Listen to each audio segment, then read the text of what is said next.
नमस्कार दोस्तों। उत्तर प्रदेश के सुल्तानपुर की एक विशेष अदालत में बाबा साहब डॉ भीमराव आम्बेडकर के खिलाफ कथित अपमानजनक टिप्पणी के आरोप में केंद्रीय गृह मंत्री अमित शाह के विरुद्ध एक परिवाद दायर हुआ है। अधिवक्ता के अनुसार सांसद विधायक अदालत के विशेष न्यायाधीश शुभम वर्मा ने याचिका पर 15 जनवरी को सुनवाई की तारीख तय की है। याचिकाकर्ता धम्मौर थाना अंतर्गत बनकेपुर सरैया निवासी रामखेलावन ने शाह द्वारा 17 दिसंबर 2024 को संसद में संविधान निर्माता डॉ भीमराव आम्बेडकर के खिलाफ की गई टिप्पणी का हवाला देते हुए कहा, जिनकी बदौलत अमित शाह आज गृह मंत्री हैं, उन्हीं के खिलाफ ऐसी टिप्पणी की गई। आम्बेडकर को करोड़ों गरीब मजदूर अपना भगवान मानते हैं। शाह के बयान से करोड़ों लोगों की भावनाएं आहत हुई हैं। इससे मेरी भी भावना आहत हुई है। इसी को लेकर मैंने अमित शाह के खिलाफ परिवाद दायर किया है। अधिवक्ता जयप्रकाश ने बताया कि शाह ने राज्यसभा में बाबा साहब आम्बेडकर को लेकर अमर्यादित टिप्पणी की थी और उन्होंने बाबा साहब का अपमान किया। अधिवक्ता ने कहा, इसी बात को लेकर परिवादी रामखेलावन ने मेरे जरिए अदालत में परिवाद दायर किया है। उधर परिवादी ने अदालत को बताया कि बीते 24 दिसंबर 2024 को बहुजन समाज पार्टी के लोगों के साथ मिलकर मुकदमा दर्ज किए जाने के लिए वह पुलिस अधीक्षक से मिले थे। साथ ही उन्हें रजिस्टर डाक से भी कार्रवाई के लिए शिकायत भेजी थी, लेकिन पुलिस द्वारा कार्रवाई नहीं की गई। परिवादी ने कहा, इसके बाद हम न्याय के लिए अदालत आए हैं। शीतकालीन सत्र में केंद्रीय गृह मंत्री अमित शाह के द्वारा संविधान निर्माता डॉक्टर भीमराव आम्बेडकर को लेकर दिए गए बयान पर काफी राजनीतिक बवाल हुआ। कांग्रेस ने अमित शाह के बयान को डॉक्टर आम्बेडकर का अपमान बताया और न सिर्फ उसके बल्कि बहुजन समाज पार्टी के कार्यकर्ता भी देश भर में सड़कों पर उतर आए। इंडिया गठबंधन में शामिल विपक्षी दलों ने इस बयान को लेकर अमित शाह से माफी मांगने को कहा। निश्चित रूप से विपक्ष के इन तेवरों से बीजेपी के लिए मुसीबत खड़ी हो गई है। हालांकि भाजपा के नेताओं ने भी कांग्रेस के आरोपों का मुंह तोड़ जवाब दिया। खुद प्रधानमंत्री नरेंद्र मोदी मैदान में उतरे और उन्होंने कहा कि कांग्रेस ने कभी भी बाबा साहेब का सम्मान नहीं किया। आम्बेडकर मामले में विपक्ष की रणनीति से निपटने के लिए बीजेपी के राष्ट्रीय अध्यक्ष और केंद्रीय मंत्री जेपी नड्डा के आवास पर एनडीए में शामिल दलों की एक जरूरी बैठक बुधवार को बुलाई गई। द इंडियन एक्सप्रेस के मुताबिक इस बैठक में अमित शाह की टिप्पणी के अलावा जातिगत जनगणना और सामाजिक न्याय की राजनीति को लेकर बीजेपी के खिलाफ विपक्ष के द्वारा किए जा रहे हमलों पर भी चर्चा की गई। आम्बेडकर पर अमित शाह की टिप्पणी के मामले में कांग्रेस को जोरदार जवाब देगी। बीजेपी, एनडीए के सहयोगी दल भी उतरेंगे मैदान में। आम्बेडकर मामले में विपक्ष की रणनीति से निपटने के लिए बीजेपी के राष्ट्रीय अध्यक्ष और केंद्रीय मंत्री जेपी नड्डा के आवास पर एनडीए में शामिल दलों की एक जरूरी बैठक बुधवार को बुलाई गई। नई दिल्ली, हमें फॉलो करें। आम्बेडकर विवाद को लेकर जारी है राजनीतिक हंगामा। संसद के शीतकालीन सत्र में केंद्रीय गृह मंत्री अमित शाह के द्वारा संविधान निर्माता डॉक्टर भीमराव आम्बेडकर को लेकर दिए गए बयान पर काफी राजनीतिक बवाल हुआ। कांग्रेस ने अमित शाह के बयान को डॉक्टर आम्बेडकर का अपमान बताया और न सिर्फ उसके बल्कि बहुजन समाज पार्टी के कार्यकर्ता भी देश भर में सड़कों पर उतर आए। इंडिया गठबंधन में शामिल विपक्षी दलों ने इस बयान को लेकर अमित शाह से माफी मांगने को कहा। निश्चित रूप से विपक्ष के इन तेवरों से बीजेपी के लिए मुसीबत खड़ी हो गई है। हालांकि भाजपा के नेताओं ने भी कांग्रेस के आरोपों का मुंह तोड़ जवाब दिया। खुद प्रधानमंत्री नरेंद्र मोदी मैदान में उतरे और उन्होंने कहा कि कांग्रेस ने कभी भी बाबा साहेब का सम्मान नहीं किया। आम्बेडकर मामले में विपक्ष की रणनीति से निपटने के लिए बीजेपी के राष्ट्रीय अध्यक्ष और केंद्रीय मंत्री जेपी नड्डा के आवास पर एनडीए में शामिल दलों की एक जरूरी बैठक बुधवार को बुलाई गई।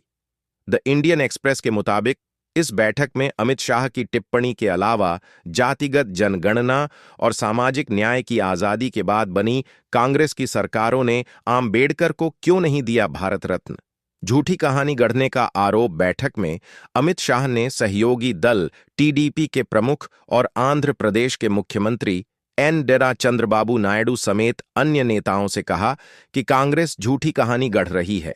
सूत्रों के मुताबिक टीडीपी ने भी शाह की बात से सहमति जताई।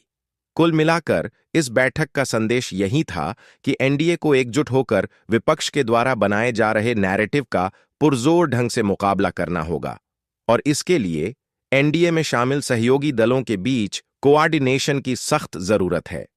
बैठक में बीजेपी के नेताओं ने शाह की टिप्पणी को लेकर कांग्रेस पर जनता को गुमराह करने का आरोप लगाया।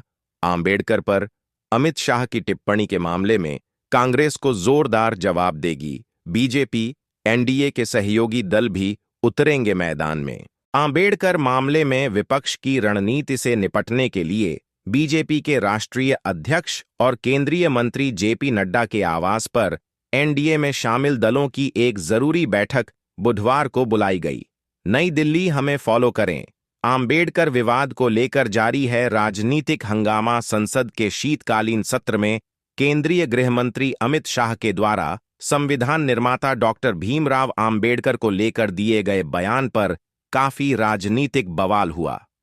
कांग्रेस ने अमित शाह के बयान को डॉक्टर आंबेडकर का अपमान बताया और न सिर्फ उसके बल्कि बहुजन समाज पार्टी के कार्यकर्ता भी देश भर में सड़कों पर उतर आए। इंडिया गठबंधन में शामिल विपक्षी दलों ने इस बयान को लेकर अमित शाह से माफी मांगने को कहा। निश्चित रूप से विपक्ष के इन तेवरों से बीजेपी के लिए मुसीबत खड़ी हो गई है। हालांकि भाजपा के नेताओं ने भी कांग्रेस के आरोपों का मुंह तोड़ जवाब दिया। खुद प्रधानमंत्री नरेंद्र मोदी मैदान में उतरे और उन्होंने कहा कि कांग्रेस ने कभी भी बाबा साहेब का सम्मान नहीं किया। आंबेडकर मामले में विपक्ष की रणनीति से निपटने के लिए बीजेपी के राष्ट्रीय अध्यक्ष और केंद्रीय मंत्री जेपी नड्डा के आवास पर एनडीए में शामिल दलों की एक जरूरी बैठक बुधवार को बुलाई गई। द इंडियन एक्सप्रेस के मुताबिक इस बैठक में अमित शाह की टिप्पणी के अलावा जातिगत जनगणना और सामाजिक न्याय की राजनीति को लेकर बीजेपी के खिलाफ विपक्ष के द्वारा किए जा रहे हमलों पर भी चर्चा की गई। आजादी के बाद बनी कांग्रेस की सरकारों ने आंबेडकर को क्यों नहीं दिया भारत रत्न? झूठी कहानी गढ़ने का आरोप बैठक में अमित शाह ने सहयोगी दल टीडीपी के प्रमुख और आंध्र प्रदेश के मुख्यमंत्री एन. चंद्रबाबू नायडू समेत अन्य नेताओं से कहा कि कांग्रेस झूठी कहानी गढ़ रही है। सूत्रों के मुताबिक टीडीपी ने भी शाह की बात से सहमति जताई। कुल मिलाकर इस बैठक का संदेश यही था कि एनडीए को एकजुट होकर विपक्ष के द्वारा बनाए जा रहे नैरेटिव का पुरजोर ढंग से मुकाबला करना होगा और इसके लिए एनडीए में शामिल सहयोगी दलों के बीच कोऑर्डिनेशन की सख्त जरूरत है।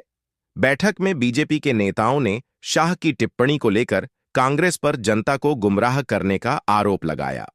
बैठक में एनडीए सरकार के सीनियर मंत्रियों सहित भाजपा के नेताओं ने पिछली कांग्रेस सरकारों पर आंबेडकर का अपमान करने का आरोप लगाया। बीजेपी ने एनडीए के सहयोगी दलों से अपील की कि वे जमीन पर उतरकर कांग्रेस को बेनकाब करें और लोगों को बताएं कि एनडीए सरकार ने आंबेडकर के सम्मान में क्या-क्या किया है, जैसे पंचतीर्थ, 5 तीर्थ स्थल विकसित करना और कल्याणकारी योजनाओं में दलितों को उनका सही हिस्सा देकर उन्हें मजबूत बनाने के लिए क्या कदम सरकार की ओर से उठाए गए हैं। अमित शाह ने संसद के शीतकालीन सत्र के दौरान हुई घटनाओं को लेकर सहयोगी दलों के नेताओं से विस्तार से बातचीत की। शाह ने कहा कि आंबेडकर के मामले में कांग्रेस झूठी कहानियां गढ़ रही है और उसका मजबूती से और एकजुट होकर मुकाबला करने की जरूरत है।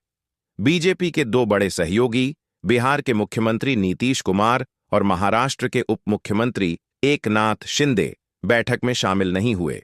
जदयू की ओर से इस बैठक में केंद्रीय मंत्री राजीव रंजन उर्फ ललन सिंह और शिवसेना की ओर से केंद्रीय राज्य मंत्री प्रताप राव गणपत राव जाधव शामिल रहे। इसके अलावा केंद्रीय मंत्री और जेडीएस नेता एचडी कुमारस्वामी, नागरिक उड्डयन मंत्री और टीडीपी नेता के. राम मोहन नायडू, पूर्व केंद्रीय मंत्री उपेंद्र कुशवाहा, केंद्रीय मंत्री अनुप्रिया पटेल, जीतन राम मांझी और यूपी सरकार में मंत्री संजय निषाद भी बैठक में मौजूद थे। बीजेपी नेता बोले।